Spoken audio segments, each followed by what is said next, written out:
Hello, beautiful, and welcome to the Moms Talks Sex podcast.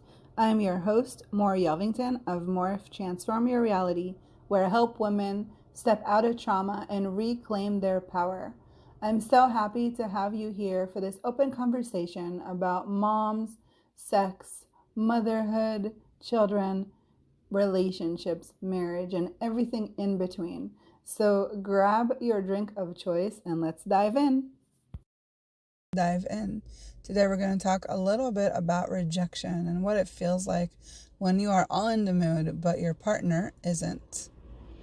See, what has been coming a lot to my attention lately is a lot of women that I talk to, a lot of moms talk to me, tell me that they're in the mood but their husbands are not in the mood.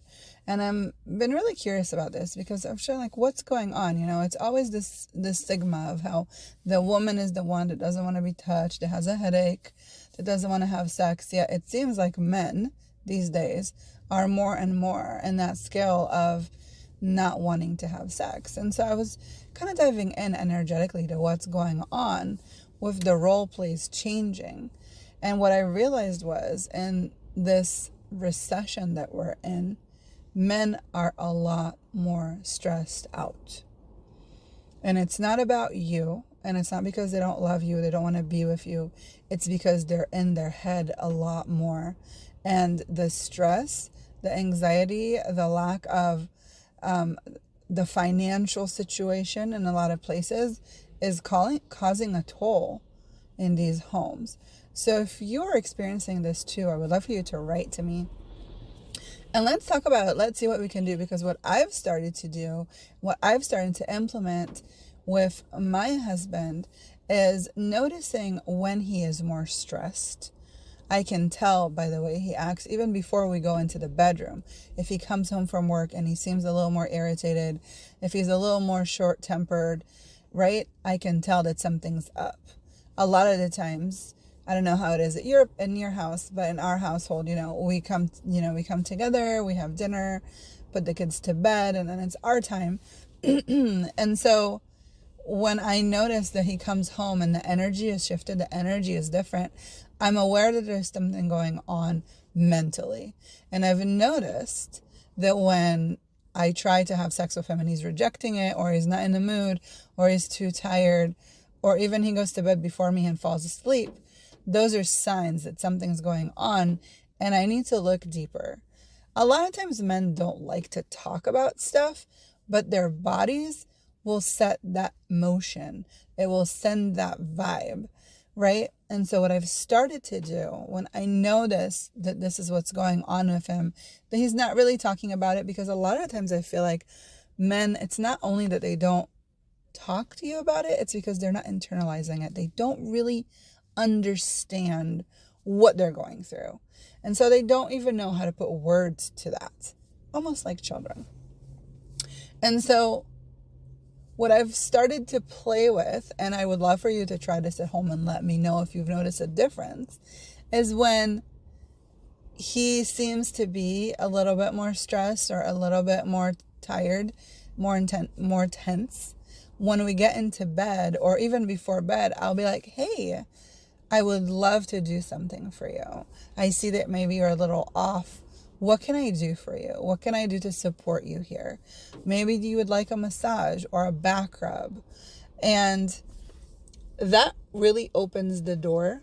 I also love that I can run his bars, which is something different. It's a technique I use. And I love it works wonders on him for his stress, for his anxiety. It's called Access Consciousness Bars. It's a technique that I use. It's almost like a head massage. It's a mental, I call it a brain massage, because it runs energy through all these bars in your brain. But this is a side note. A double side note, though, after we run bars, sex is phenomenal. So if you have not heard of bars, do you want to know more, just, text me or message me bars and I'll give you more info. Anyways, back to the subject. So I first will offer to him, hey, would you like a back rub or a massage? If he's already laying in bed, I will just automatically start, rubbing his back, giving him a massage, kind of easing into his energy field and calming him down. And you will notice that when you do this, in the beginning, he will seem tense, but then he will just start calming down and relaxing, and his body will start calming down and his breathing will change. And from here, I'm going to leave it up to you and to your imagination, but you can obviously turn him over and start working your hands down into like a good slow hand job or blow job, whatever it is that would make him feel even more stressed, and will give him more feeling that he's being cared for, that he's supported, that you see what he's going through, and that you are offering, solutions, even when it comes to your body. So many times, I talk about this a lot, we tend to cut off the body piece, the physical piece, way before everything else. And we don't realize that this is what really causes us to disconnect. And so if we can add the touch, it doesn't always have to end with sex. Sometimes it could just be about the giving, about the physical touch, about the intimacy, about the closeness, right? When we add that component, it really shifts how you interact in the world. It shifts how you interact with your children. It shifts everything in your relationships, and it makes you guys stronger and closer together. So try this. Let me know if you've been experiencing this shift with your men at home, with your partners, and I would love to hear from you. Thank you for listening to today's episode. If this was a contribution to you, please share, like, love, and comment. I would love to hear from you more, and make sure to follow us on Morph Healing. Have a wonderful rest of your day, and remember, you are here for a reason. I see you. Love, more.